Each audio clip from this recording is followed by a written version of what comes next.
É, o nosso amigo, oh, Jesus, o Gabriel, vai estar com o microfone, então os irmãos que forem ler os versículos, por favor, aguardem ele chegar para que você possa utilizar o microfone, tá bom? Meus queridos, nós podemos ver isso facilmente, que muitas igrejas, para atrair pessoas que acabam tornando-se consumidores, muitas igrejas acabam usando estratégias de marketing, né? E é a lei do mundo, essas estratégias. Mas a igreja passa a ser, então, mais conhecida como uma tenda de bênçãos, né? De milagres.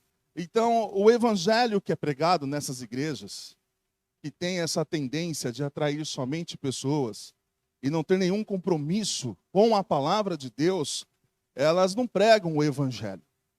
Nós não podemos ser simpatizantes dessas igrejas só porque elas levam a nomenclatura de comunidade, de igreja, só porque no meio de algum sermão elas falam o nome de Jesus.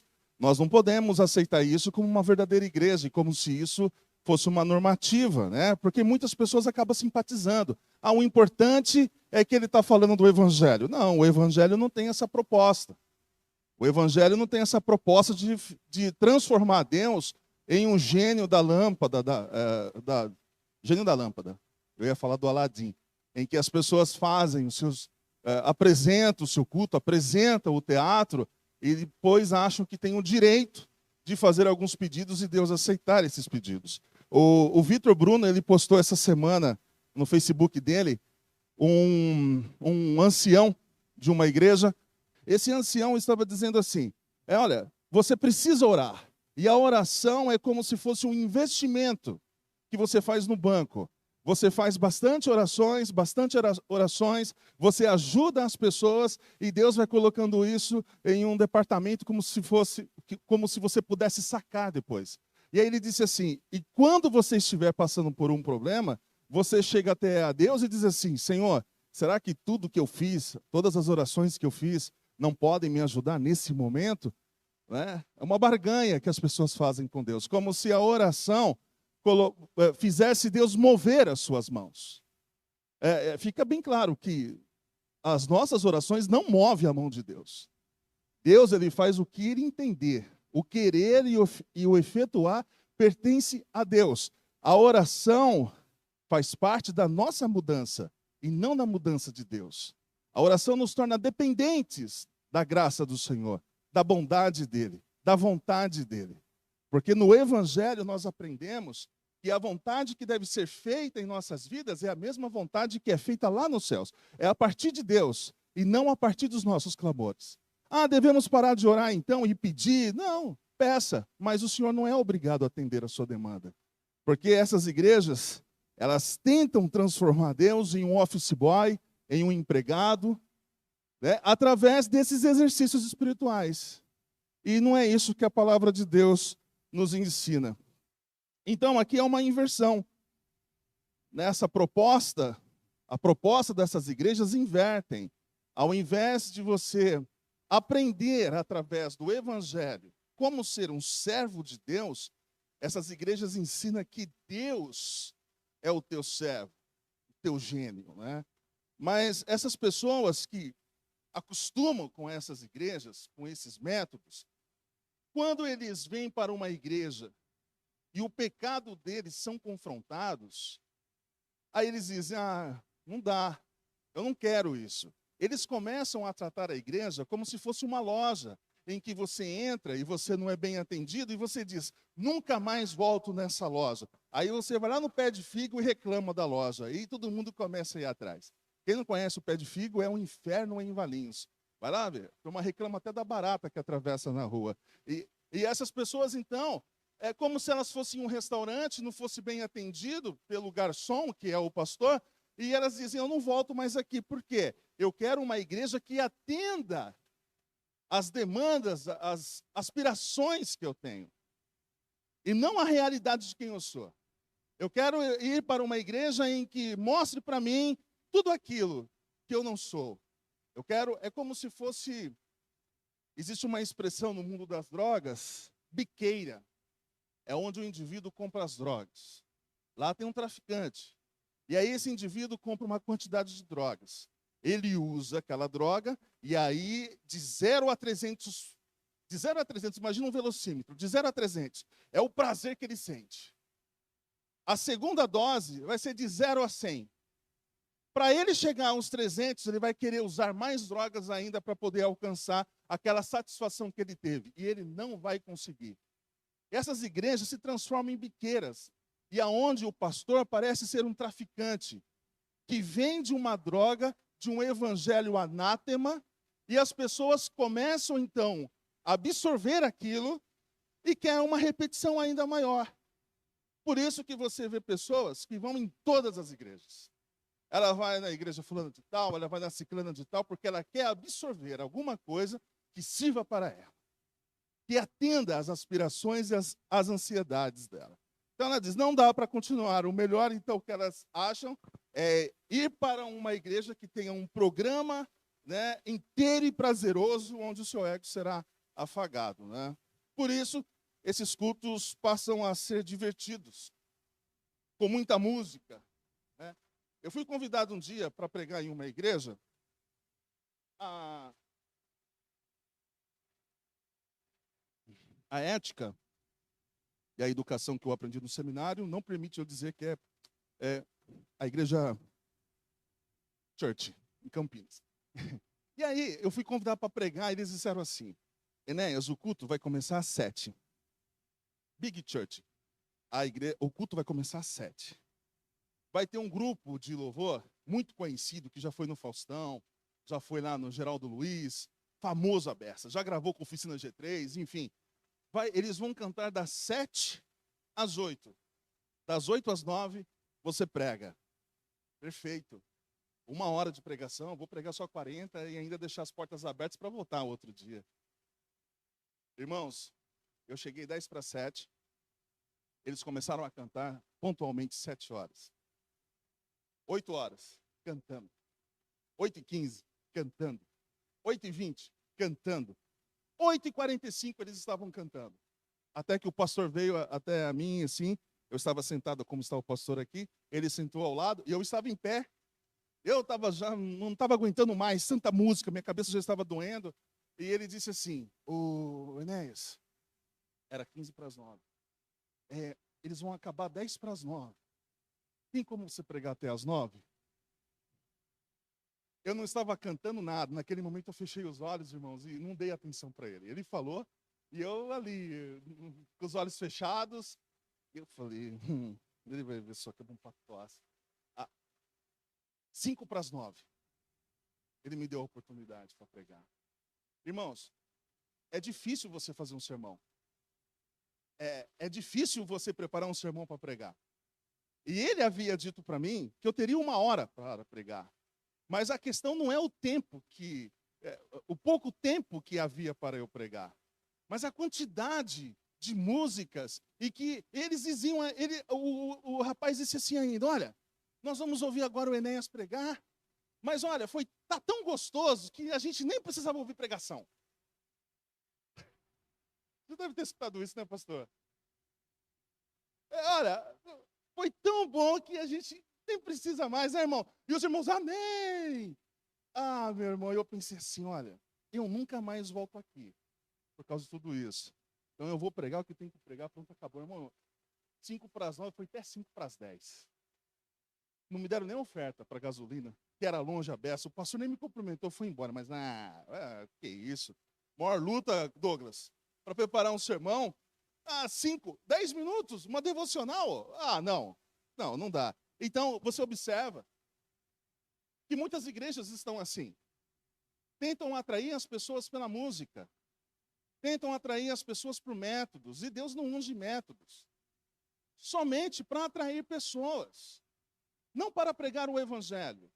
Não para ensinar os mandamentos de Jesus para os homens, para que eles obedeçam. Isso é um marketing. Então, a palavra de Deus, o prazer segundo a Bíblia, ela vai totalmente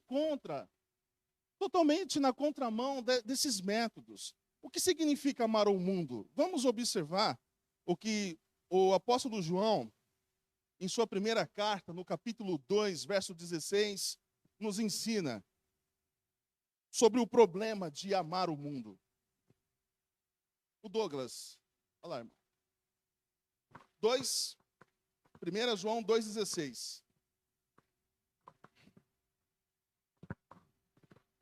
Porque tudo o que há no mundo, a concupiscência da carne, a concupiscência dos olhos e a soberba da vida, não procede do Pai, mas procede do mundo. O Douglas, fica ainda aberto aí nesse capítulo, por favor. Então, amar o mundo é desejar, é ter o orgulho em possuir o que o mundo em volta oferece. O amor do mundo exclui o amor do Pai. Por quê? Versículo 15. Do mesmo capítulo. Não ameis o mundo, nem as coisas que há no mundo. Se alguém amar o mundo, o amor do Pai não está nele. Pois amar o mundo é egocêntrico, né, irmãos? Arrogante, ambicioso, que deixa espaço para qualquer outra afeição. Quem ama o mundo presta culto a si mesmo, a cada momento. É a ocupação de tempo integral, então isso gera perda.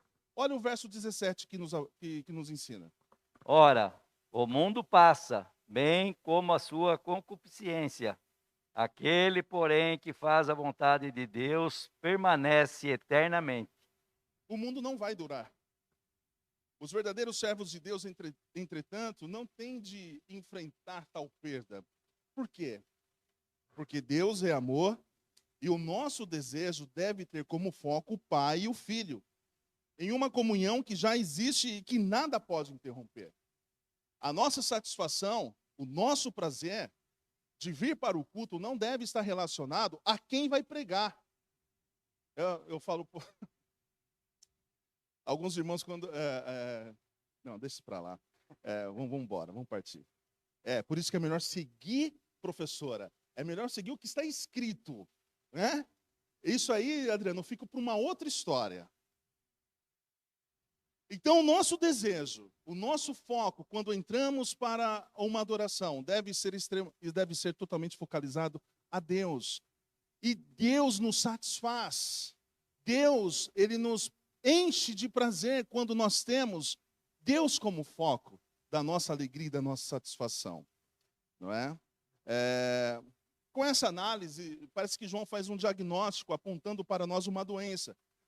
Uma de suas formas que João está apontando é essa religião do prazer, que procura prazer presente, um prazer futuro, nas ordens das coisas deste mundo. Está certo que desejar e esperar obter alguma coisa é natural, mas o problema é centrar nossas avaliações e expectativas em métodos, nas coisas e nos eventos deste mundo.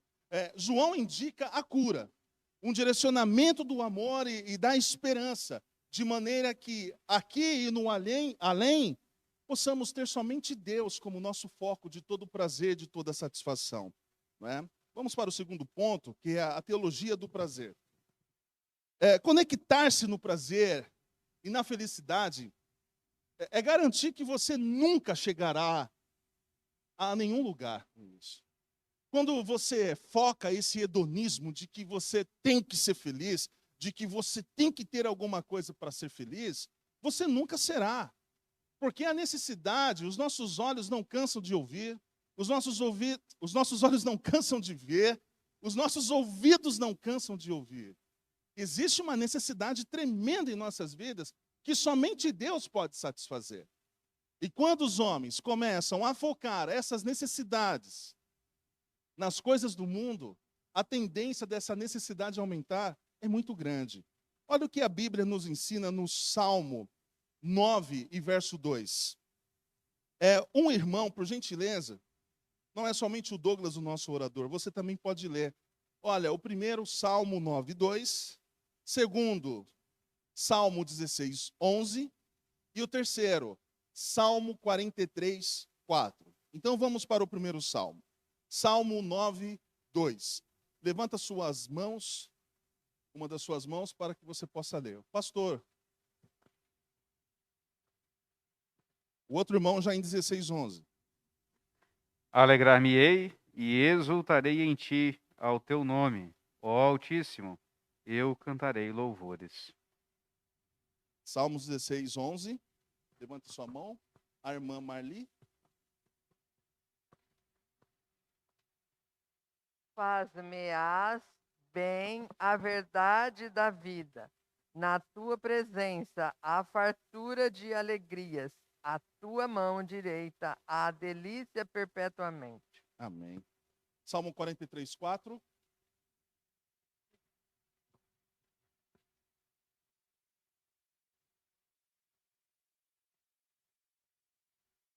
Então irei ao altar de Deus que é a minha grande alegria. Ao som da harpa eu te louvarei, ó Deus, Deus meu. Amém. Meus irmãos, as pessoas dizem que a igreja, o reino de Deus, que servia a Deus, não tem nenhuma alegria nisso, porque há somente proibições. Justamente algumas dessas proibições são pecados, e são pecados que nos entristecem, são pecados que causam angústia, tristeza. Então essas proibições não é Deus dizendo, eu estou proibindo vocês porque eu não quero a felicidade de vocês. Eu não quero que vocês sejam alegres. Pelo contrário, o cristianismo ele não produz essa melancolia. O pecado traz tristeza, mas a piedade produz prazer. E como poderia ser formulada, né, uma teologia do prazer? Vamos observar aqui. O prazer é a parte da condição humana ideal. Né? Todos nós temos essa tendência de ter prazer. Deus nos criou para isso. E veja, antes de Adão pecar, o seu estado era todo prazer. Todo. Adão existia em Deus, de tudo aquilo que era oriundo em Deus. Deus ele é a fonte de toda alegria. Deus é a fonte de toda felicidade. Deus é a fonte de todo prazer. Não existe satisfação longe de Deus. Por isso, nós temos que entender e nos aprofundar nesse versículo que diz: nele vivemos, nos movemos, existimos. Ainda que isso tenha sido ditado por um filósofo, essa frase foi compilada por ele e repetida por Paulo, nós devemos entender essa profundidade, porque se somente em Deus está a alegria, se somente em Deus está a nossa satisfação, a nossa alegria eternamente, às vezes nós vacilamos e começamos a procurar a alegria em métodos mundanos. Não é o objetivo, nem o propósito para as nossas vidas, porque é nele que nos movemos, nele existimos, nele vivemos. Então, quando Adão, antes de pecar, antes de desobedecer ao Senhor, ele sentiu esse prazer, ainda que não o prazer ainda que nós iremos sentir na Nova Jerusalém. Ele sentiu sim uma satisfação tremenda, mas existe agora uma proposta redentiva para a igreja e que o prazer é inigualável. Vamos observar o que está escrito em Apocalipse, capítulo 7, versos 16 e 17.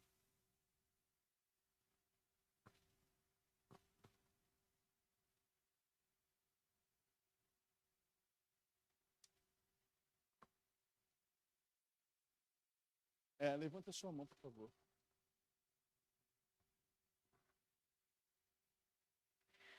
Jamais terão fome, nunca mais terão sede, não cairá sobre eles o sol, nem ardor algum. Pois o cordeiro que se encontra no meio do trono os apacentará, e os guiará para as fontes da água da vida. E Deus lhes enxugará dos olhos toda lágrima. Obrigado, pastor. Que maravilha isso, né, meus queridos irmãos? De todas as coisas que existem no céu e de todas as coisas que não irão mais existir, a maior satisfação que temos em nossas vidas é ter Deus habitando conosco. E Deus nos fez para o prazer. Ele nos redimiu para o prazer, para o nosso e o dele. E é somente nele que encontramos o sentido existencial das nossas vidas. É somente nele que encontramos o verdadeiro prazer, o profundo prazer. É claro que ele deixou a sua criação e para que nós pudéssemos experimentar um pouco do prazer. Mas é nele, somente nele, que está toda a fonte, toda a alegria que podem satisfazer os nossos corações. O que torna os prazeres certos, bons, valiosos ou errados, mal, pecaminosos, é a sua motivação e o resultado. Se o prazer leva prontamente à glorificação de Deus, então é santo. Mas se ele é... Porque, sabe por que eu falo isso? Porque lá na clínica a turma pergunta assim: ô Enéas, quem é que fez o mundo? Ah, foi Deus. Quem é que criou as ervas? Onde ele quer chegar? Não é, irmã? Foi Deus. Ah, então eu posso fumar maconha. Olha a cabeça do indivíduo. Não é? Então, o prazer e a satisfação estão relacionados quando Deus é glorificado. Eu já contei essa história muitas vezes para os irmãos, mas vale a pena repetir, porque alguns não escutaram. Eu fui procurado por um jovem um dia, e ele disse assim: Enéas, eu amo a Deus. Ô, rapaz, amém, aleluia por isso. Eu sirvo na igreja. Oh, que legal, eu toco violão na igreja. Rapaz, mas eu gosto de fumar uma maconha. Então você imagina, irmão, aquele rapaz tocando um violão com os olhos fechados e você pensando que ele está na presença de Deus. E ele está vendo gnomos. Mas eu falei: por que você fuma maconha? Ela me dá uma melhor percepção. Ela me dá paz, tranquilidade. Ela me dá alegria. Então, cara, você não ama a Deus. Não, é claro que eu amo. Não, você não ama. Porque é Deus que oferece isso. E você está buscando nas coisas criadas o seu prazer. E não no Criador. Tudo bem. Cariocão, despojado. Mas não deu atenção, não. E até me bloqueou. Mas é assim que as pessoas pensam. Não é? Você vai pregar o evangelho para algumas pessoas, já me deparei com isso. Um amigo muito mulherengo, casado, e ele disse: cara, se eu for para a igreja, eu vou ter que parar de dar as minhas escapadelas? Não, cara, não. Se você for para o reino de Deus, sabe? Quando você for tirado do império das trevas, meu brother, ser transportado para o reino do Filho do seu amor, essas coisas não vão ser tão fortes na sua vida. Você sofrerá tentações, mas você terá força da parte de Deus para vencer. É complicado, né, cara? Mulherada. Então você observa que as pessoas estão buscando prazeres em tudo aquilo que é pecado. E não glorificam o nome do Senhor. É um momento muito bom para que você possa fazer perguntas também, tá? Tá bom? O pastor não está aqui, mas está ali. Então, o Gabriel, quando surgir alguma pergunta, não espere eu responder, já leve para o pastor o microfone. Não é isso, pastor? Está combinado, né? Então, meus queridos, o prazer que procuramos ele será caracterizado como bom quando glorifica a Deus, quando exalta o Senhor, não é? E se ele é um gesto de autoindulgência, agradando a própria pessoa, sem a preocupação dela com o agrado divino, então, mesmo que seja só um sorvete, mesmo que seja um chocolate, ele estará pecando, porque ele está voltado para si mesmo. Vamos ver o que está escrito em Lucas, capítulo 8, verso 14. Um outro irmão, por gentileza, em Hebreus 11, 25. E um outro irmão, na segunda carta a Timóteo 3, 4. Lucas 8, 14, Hebreus 11, 25. E a segunda carta a Timóteo, capítulo 3, versículo 4. Vamos primeiro para Lucas 8, verso 14. A que caiu entre espinhos são os que ouviram, e no decorrer dos dias foram sufocados com os cuidados. Riquezas e deleites da vida, os seus frutos não chegam a amadurecer. Hebreus 11, 25, alguém encontrou? A irmã Marli aqui, Gabriel. Escolhendo antes ser maltratado com o povo de Deus, do que por um pouco de tempo ter o gozo do pecado. Obrigado. Segunda carta a Timóteo 3, 4. Pastor Gabriel.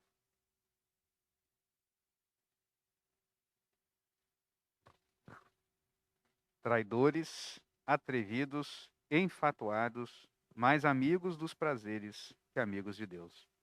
Obrigado. Na ordem da criação, os prazeres apontam para Deus, somente para Ele. Não é? A queda aponta somente para o homem e para as coisas criadas. A busca do prazer, mais cedo ou mais tarde, traz um enfado e uma repulsa. Isso está escrito, vamos ler o que está escrito em Eclesiastes, capítulo 2, e do verso 1 ao 11.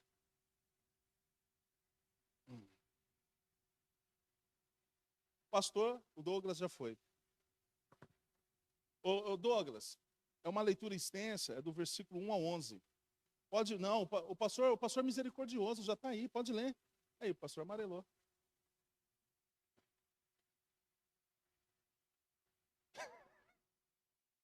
Faço nada, né? O pastor, ele quis dizer que você não lê a Bíblia, foi isso? Não. Disse comigo, vamos, e eu te provarei com a alegria. Goza, pois, a felicidade, mas também isso era vaidade. Do riso disse, é loucura, e da alegria, de que serve? Resolvi no meu coração dar-me ao vinho, regendo-me contudo pela sabedoria, e entregar-me à loucura, até ver o que melhor seria que fizessem os filhos dos homens debaixo do céu durante os poucos dias da sua vida. Empreendi grandes obras, edifiquei para mim casas, plantei para mim vinhas. Fiz jardins e pomares para mim, e nestes plantei árvores frutíferas de toda espécie. Fiz para mim açudes, para regar com eles o bosque em que reverenciam as árvores. Comprei servos e servas, e tive servos nascidos em casa. Também possuí bois e ovelhas, mais do que possuíram todos os que antes de mim viveram em Jerusalém. Amontoei também para mim prata e ouro e tesouros de reis e províncias.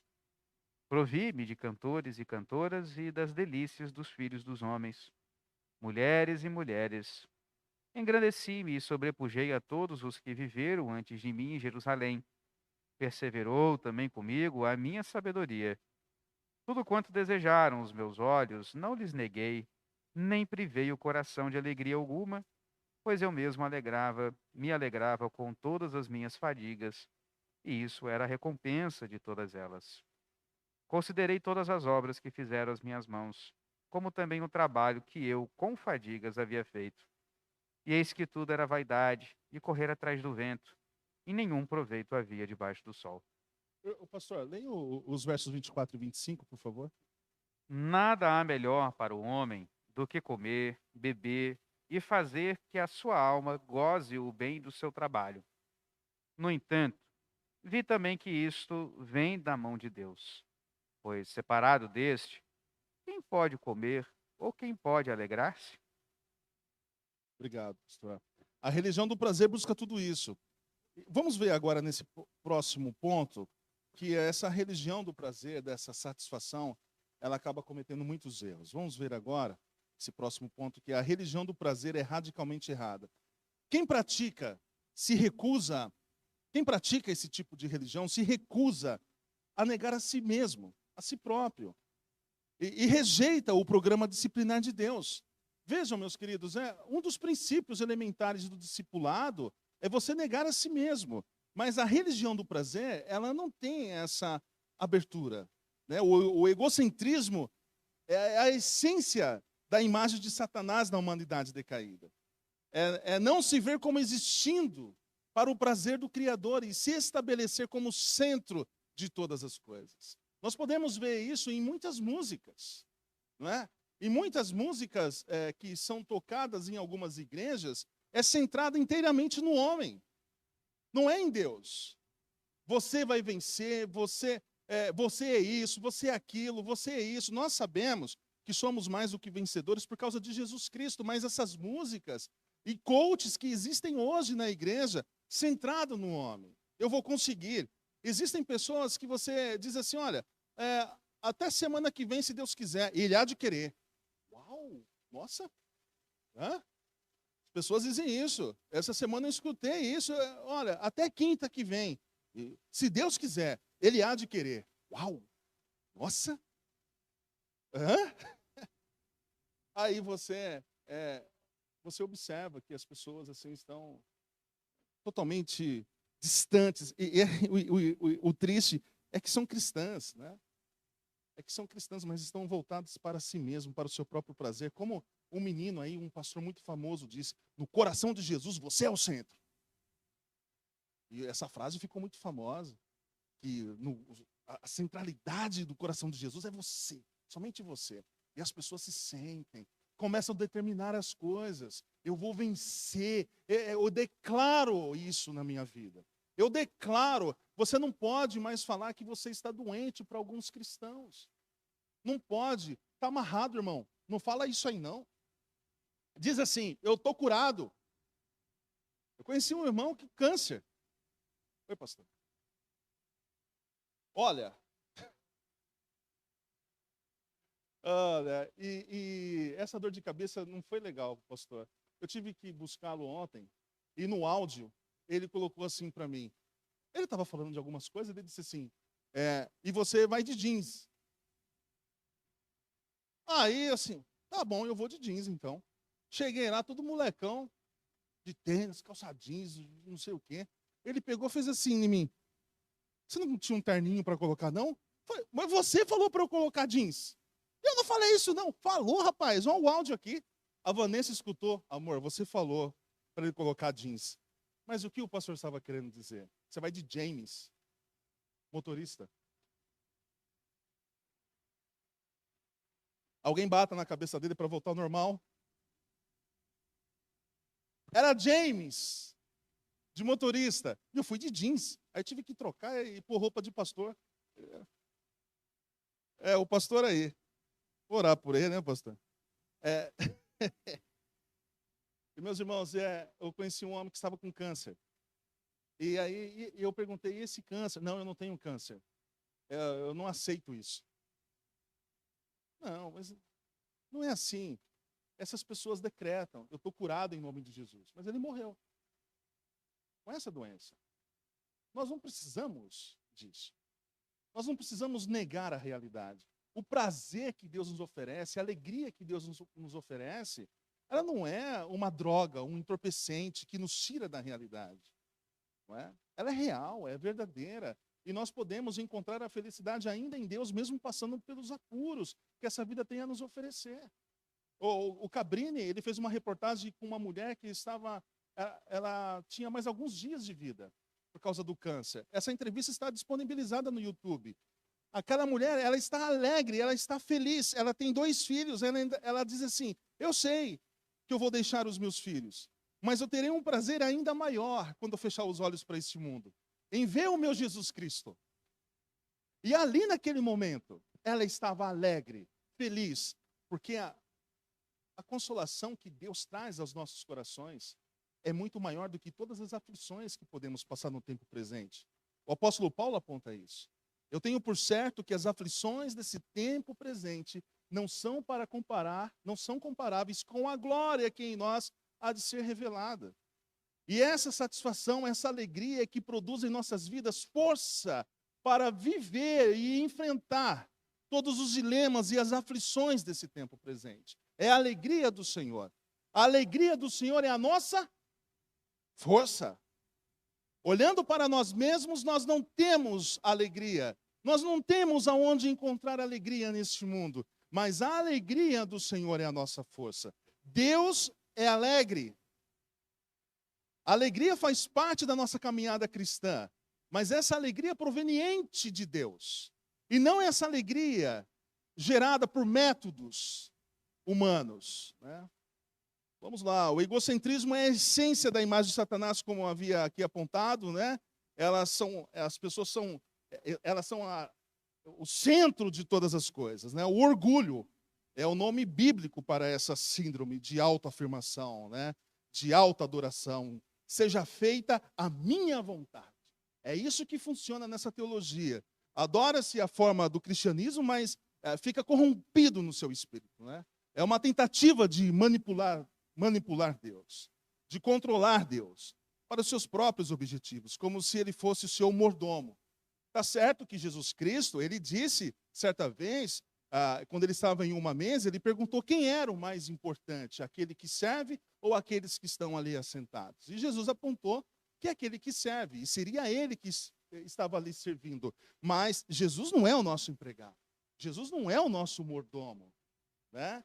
De atender essas demandas, esses desejos, como se nós fôssemos crianças mimadas num corredor de mercado, dizendo eu quero, eu quero, eu quero, chantageando Deus. Olha só como essas pessoas perdem a noção de quem Deus é. Se o Senhor não fizer, eu não te adoro mais.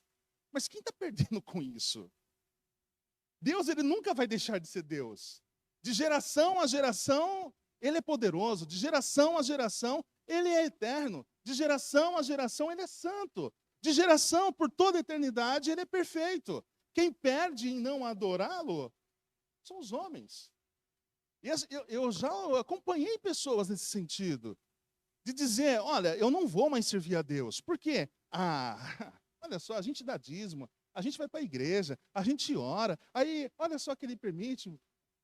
Pessoal, não.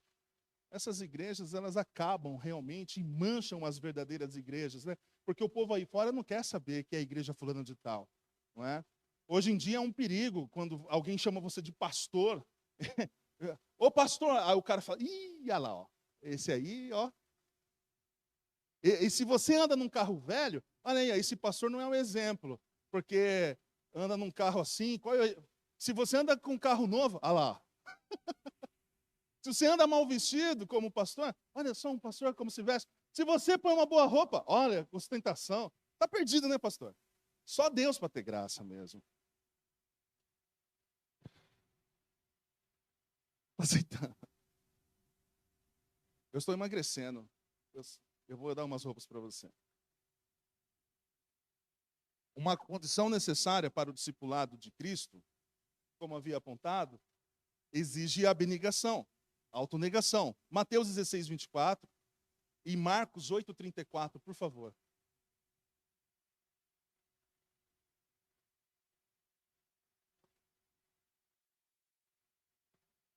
Depois o pastor, acho que já vão ler o primeiro, vai para Marcos então, 8:34, por favor. Pode ler, Douglas. Então disse Jesus a seus discípulos: se alguém quer vir após mim, a si mesmo se negue, tome a sua cruz e siga-me. Obrigado. O pastor vai ler um outro versículo aqui, Gabriel. Autonegação, né? Abnegação. Então, convocando a multidão e juntamente os seus discípulos, disse-lhes: se alguém quer vir após mim, a si mesmo se negue, tome a sua cruz e siga-me. O que deve ser negado aqui não é o seu pessoal ou a existência da pessoa como ser humano racional e responsável. A negação requerida aqui é da carnalidade, do impulso egocêntrico, que faz de nós nossos próprios deuses. É isso que o Senhor deseja. É isso que o Senhor quer das nossas vidas. A religião do prazer rejeita essa autonegação e tenta aproveitar o poder de Deus vinculando as propriedades da autocentralização. Sentimentos de prazer e de conforto, brotando de circunstâncias agradáveis e experiências suaves, são objetivos importantes hoje em dia. E muito do cristianismo tenta fazer a nossa vontade. Não é? Você já viu aqueles testemunhos? Antes de vir para essa igreja, Pois não, Douglas. Gabriel, por favor.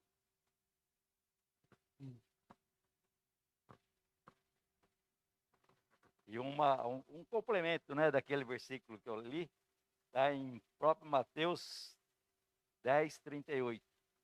E quem não toma a sua cruz e vem após mim, não é digno de mim. Obrigado, meu amigo. Muito obrigado, é isso mesmo. E essas igrejas negam isso. Elas precisam de que Deus atenda todas as suas necessidades, né? Você já deve ter visto algumas igrejas que trabalham com isso e colocam as pessoas para dar esse testemunho. E o testemunho sempre é assim: antes de vir para essa igreja, eu morava numa casa de fundo. Quando eu entrei para essa igreja, eu tenho 5 casas, tenho 5 carros, não sei uma fazenda. Eu sou a Universal. Ou seja, olha, antes de tudo eu era um pecador, eu estava sem esperança, eu depravado. Mas Jesus Deus me escolheu, me deu vida, me deu seu Espírito. Hoje estou feliz porque o meu nome está escrito no livro da vida. Você não escuta isso? Eu não tinha carro, eu não tinha um bode, não tinha um gato para puxar pelo rabo. Agora eu tenho tudo. Não é isso. Não é. Miserável é o homem que espera em Cristo somente para as coisas deste mundo. E nós pensamos que essas coisas às vezes estão longe de nós. Que isso aqui já é passado, mas não, irmãos. Existem muitas pessoas, até dentro de igrejas reformadas, com esse espírito, de que eles têm que entrar aqui nessa igreja e não sentir a alegria que é oriunda da comunidade, da adoração em comunidade, mas querem dançar, querem sentir, querem fazer alguma coisa para ser feliz. Nossa, essa igreja não bate palma, essa igreja não dança. Davi dançou. Mas todos os dias, todos os cultos, ele arrancou a roupa. Vamos arrancar também? Não vai dar certo. Elias dançou? Não dançou. Moisés dançou? Não dançou. Então pega Davi, adulterou. Vamos adulterar também? A Davi agora é o exemplo que nós temos para cultuar o Senhor. Em certos aspectos, podemos assim usar algumas coisas de Davi. Mas, Davi dançou. E o povo quer dançar. E isso está o quê? Centralizado o quê? Nele. Não está centralizado no Senhor. Não é? Não está centralizado em Deus. É por isso que quando inicia o culto, você pode observar. Irmãos, nós estamos aqui reunidos para adorá-lo, para servi-lo, para bendizê-lo. A centralidade do culto deve ser Deus. A pregação aqui nessa igreja é expositiva. É a palavra de Deus. Não é o que o pastor Ricardo acha, não é o que o conselho acha. É a palavra de Deus que é pregada aqui nesse lugar. Estou defendendo a minha igreja aqui, poxa. E aí o indivíduo entra aqui, ele quer ter luzes, ele quer dançar, ele quer... É igual um drogado, irmão. Sinto muito, é pesado, mas parece ser um drogado, um adicto, que está em busca de uma droga.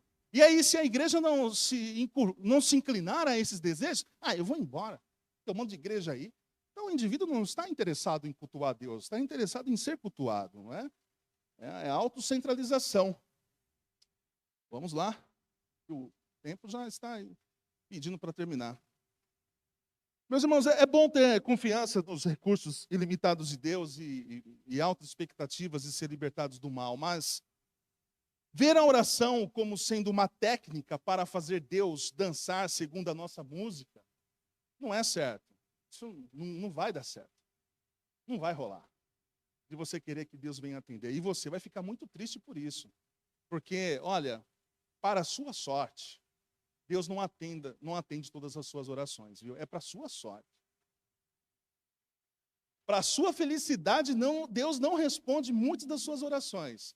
Porque o nosso Senhor, meus irmãos, nós não podemos esquecer que tudo o que Ele faz é agradável, que tudo o que Ele faz é bom, que tudo o que Ele faz é santo, tudo. E até o que Ele não faz também, diante daquilo que você está pedindo. Então, quando você não receber alguma atenção, que você acha que você precisa de uma atenção especial, meus irmãos, olhe para a cruz. Nós temos motivos assim para descansarmos e cruzarmos nossos braços. Nós temos razões para dizer assim, Senhor, olha, só gratidão por tudo que o Senhor já fez. Olha para Jesus Cristo. E se entristecer porque você não conseguiu alguma coisa aqui neste mundo, Deus está te guardando. É um livramento de Deus, dele não atender todas as suas orações. Porque você não sabe o que é bom. Deus sabe. E é por isso que ele diz, não, vocês que são pais, vocês sabem quantas coisas os filhos pedem e a gente não dá, e não é porque nós não amamos nossos filhos, porque amamos. Eu quero. Não. Pô, o Matheus estava querendo dirigir a moto. Mas eu consigo. Filho, você não consegue, você não sabe andar de bicicleta ainda, você está andando de rodinha. Não vai rolar, não vai dar certo. Não é? Então, está gripado e quer sorvete. Não vai. E parece que nós estamos negando um prazer. Parece que um prazer está sendo negado, mas não, é um cuidado. É a mesma coisa com Deus. Deus não está sendo ruim com você por Ele não atender às suas necessidades, que você chama de necessidades. Deus está manifestando a graça dele sobre a sua vida, para que você não se entristeça mais. A pior coisa que existe para um homem é Deus entregar o homem para os seus desejos. lá o Romanos, a partir do capítulo 1, a partir do verso 18 até, acho que é o 32, existe ali um raio-x do que é Deus entregar os homens aos seus próprios desejos. É a pior coisa que existe.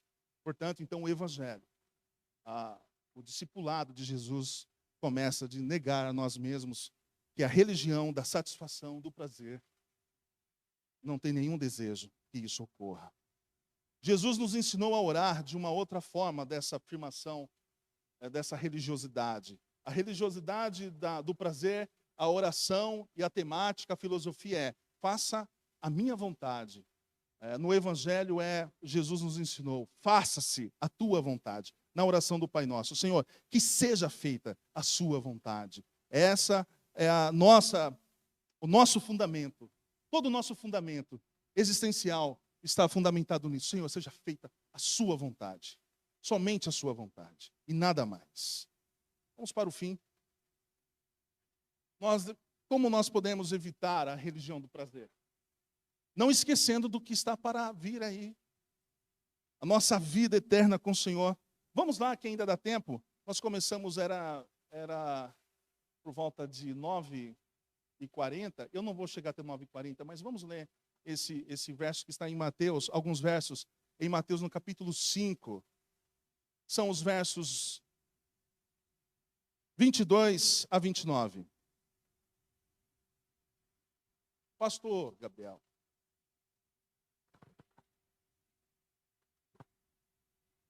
Eu, porém, vos digo que todo aquele que, sem motivo, se irá contra seu irmão, estará sujeito a julgamento. E quem proferir um insulto a seu irmão, estará sujeito ao julgamento do tribunal. E quem lhe chamar tolo, estará sujeito ao inferno de fogo. Se, pois, ao trazeres ao altar a tua oferta, ali te lembrares de que teu irmão tem alguma coisa contra ti, deixa perante o altar da tua oferta. Vai primeiro reconciliar-te com teu irmão, e então voltando, faz a tua oferta. Entrando em acordo sem demora com o teu adversário, enquanto estás com ele a caminho, para que o adversário não te entregue ao juiz, o juiz ao oficial de justiça, e sejas recolhidos à prisão. Em verdade te digo que não sairás dali enquanto não pagares o último centavo. Até o verso? Esse foi até o 29? Tá. Ouvistes o que vos foi dito: não adulterarás. Eu, porém, vos digo: qualquer que olhar para uma mulher com intenção impura no coração, já adulterou com ela. Se o teu olho direito te faz tropeçar, arranca-o e lança-o de ti, pois te convém que se perca um dos teus membros, e não seja todo o teu corpo lançado no inferno. Obrigado. Tentamos não ser alienados neste mundo, né? Mas às vezes acabamos atolados em tantas coisas que esquecemos do céu. Esquecemos daquilo que está por vir. Ficamos intimidados, envergonhados muitas vezes da nossa esperança. Mas a esperança do céu não destrói o interesse de abolir o mal na terra. Hoje, os cristãos não vivem mais pensando no céu, somente nas coisas deste mundo. O apóstolo Paulo nos ensina a pensar nas coisas que são do alto, não é? E muitas vezes perdemos essas expectativas. Por isso, não entendem as pessoas que pensam dessa forma, que não pensam no céu, elas não entendem nem praticam o desprendimento do mundo. O nosso não conformismo com o mundo se limita, meus queridos, a rejeitar os meios que o mundo adota para alcançar seus objetivos. O mundo à nossa volta busca prazer, lucro, privilégio, mas nós temos outros objetivos. Devemos ter outros objetivos. Buscai o reino de Deus e a sua justiça, para que todas as coisas sejam acrescentadas às nossas vidas. Tudo aquilo que os homens buscam como prazer e se matam por causa disso, preocupados com o que beber, com o que comer e se vestir, são coisas que Deus acrescenta em nossas vidas quando nós temos os nossos pensamentos voltados às coisas de Deus. E Deus irá acrescentar tudo isso que chamamos de necessidades de uma forma muito simples, de uma forma muito tranquila. E nós não precisamos ficar ansiosos por absolutamente nada de todas as coisas que existem aqui neste mundo. Porque a nossa satisfação, a nossa alegria está em receber a nossa alegria e a nossa satisfação da parte de Deus. Abençoados são.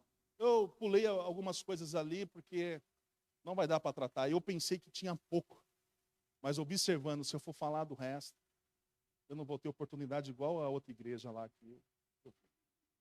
Então, abençoados são os que têm a esperança da glória, né? O domínio do prazer presente está ao seu alcance, junto com o domínio sobre o pecado e a vitória sobre o diabo, conquistada por Cristo. Quão diferente e superior, e qual diferente, superior e quão verdadeiro é o cristianismo motivado pela bendita esperança cristã. Perto dele, a religião do prazer parece mais desprezível do que o mundo.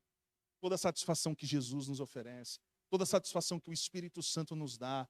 Olha só o que está escrito na palavra de Deus em Romanos 5, 8, que o amor de Deus foi derramado em nossos corações, pelo Espírito Santo que nos foi dado. O amor de Deus não foi com gotas, foi derramado em nossos corações. Não é? Deleita-te no Senhor, e Ele concederá o que deseja o teu coração. Calma, Deus, você deseja uma Ferrari? Não, Deus não vai te dar uma Ferrari. Os desejos do coração por satisfação, por felicidade. Então, a palavra de Deus nos ensina, se alegre no Senhor, deleita-te nele, tenha prazer nele, porque todas as ansiedades serão supridas por esse prazer eterno em seu coração. O apóstolo Paulo, quando estava preso, diferente daquele que compôs uma música do Racionais, aqui estou mais um dia, sobre o olhar sanguinário do vigia, uma angústia, quando ele canta aquela música, o apóstolo Paulo preso, por pregar o evangelho, diferente desse compositor, o apóstolo Paulo diz, alegrai-vos no Senhor, alegrai-vos no Senhor. Não, ele não está dizendo alegrai-vos por causa das bênçãos do Senhor, está dizendo alegrai-vos no Senhor. Essa deve ser a nossa vida. Muitas pessoas definem felicidade como uma atitude de satisfação ou deleite, com base nas circunstâncias positivas que não podem ser controladas. A felicidade, portanto, não pode ser planejada ou programada, muito menos garantida. Ela só pode ser experimentada em Cristo Jesus, pela sua graça, pela sua paz, pela sua bondade inesgotável. Amém? Afonso quer fazer uma pergunta. Como já acabei, aí fica contigo, Ricardo. Não é pergunta, é só um comentário.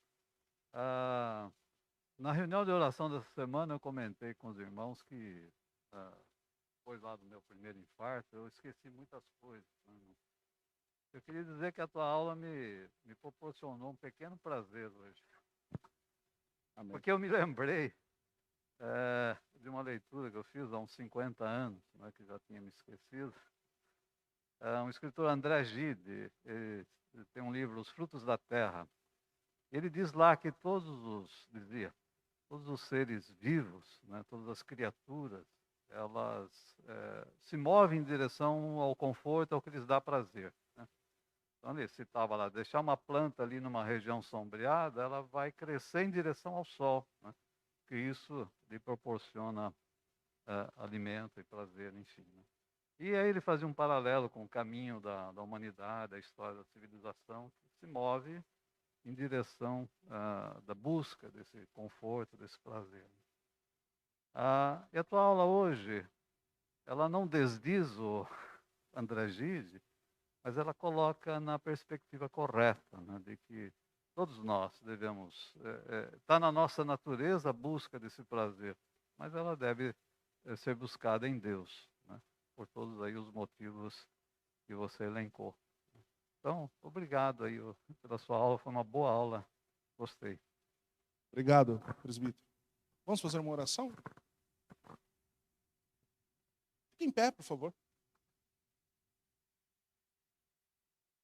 Pai eterno, sabemos, meu Senhor, mas às vezes esquecemos de que somente no Senhor podemos encontrar a verdadeira satisfação, a verdadeira alegria, o verdadeiro sentido, meu Pai.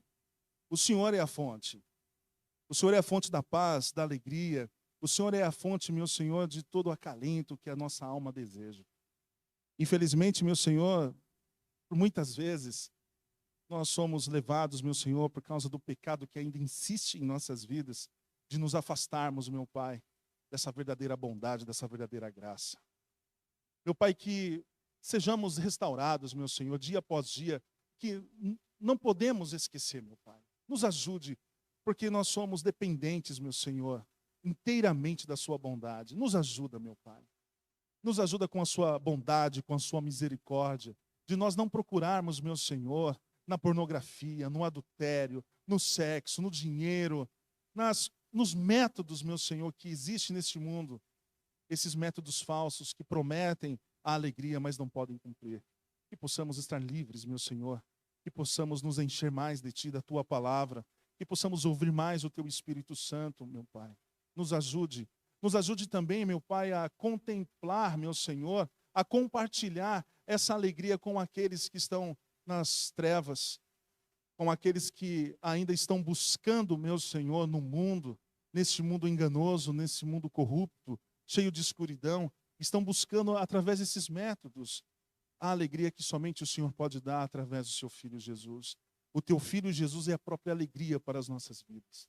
Que possamos então, meu Pai, ao sermos restaurados diariamente por essa alegria que o Senhor tem, que nos fortalece, possamos anunciar o Evangelho com mais intrepidez, de apresentar para aqueles que buscam nas drogas a verdadeira viagem e satisfação, que é em Cristo Jesus.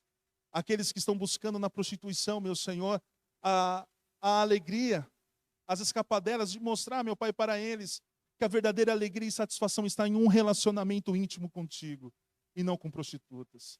Que possamos, meu Senhor, mostrar para os incrédulos, para aqueles que se orgulham da sua riqueza, da sua sabedoria, da sua força, que nós devemos somente gloriar-se no Senhor, em Ti, Pai.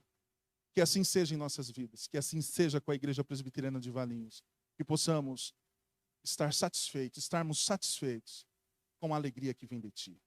Amém. Deus abençoe, irmãos.